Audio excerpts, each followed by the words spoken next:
I don't believe in ghosts. I'm not religious or prone to flights of fancy. Since I've heard the story of what happened in that place, I hope that I could find some proof in the form of newspaper archives or someone intimately involved in the situation, but alas, I've come up with nothing. I've also spoken with my parents, and they say that they too had strange dreams during our stay in that old house, though they never woke up in other parts of the house. I'm not sure it matters, but Anna shot herself in my parents' bedroom 15 years before it was ever my parents' bedroom.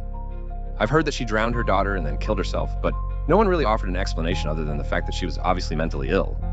The stucco southwestern ranch-style house doesn't stand anymore, but it was ironically called Hope's Ranch.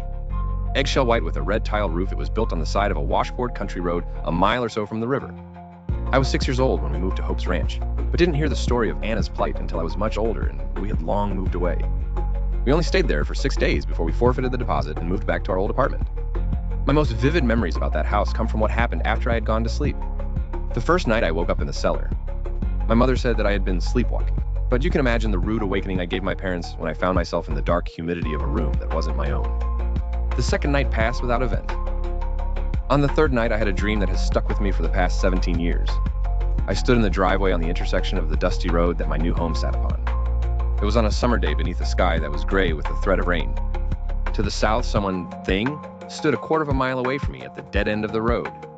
I knew that the river was less than a mile from where this thing stood on the other side of a heavily wooded section. I could only assume that it was a man. The only way that I could wake up is if I walked to him. So walk I did, barefoot over the gravel until I reached where he stood. He had mutton chops and wore a top hat with a torn suit and an odd scarlet cape that dragged the ground. He never blinked. "Hail, Rabbi." He flashed a crooked yellow smile as he spoke. "I want to go home." All I could do was tell the truth. No, come to the river, Rabbi, and swim with the other children." He motioned to the wooded area behind him. His voice sounded high-pitched, and he let out a terrible raspy wheeze between words. Something was wrong. I knew it before I had ever set out to reach the end of the lane, but it had now been completely confirmed that something was off. I pedaled slowly backwards, but the man in the hat didn't move. He only stood there and smiled. The rain began. I turned around and began to run as hard as my stubby legs would allow me.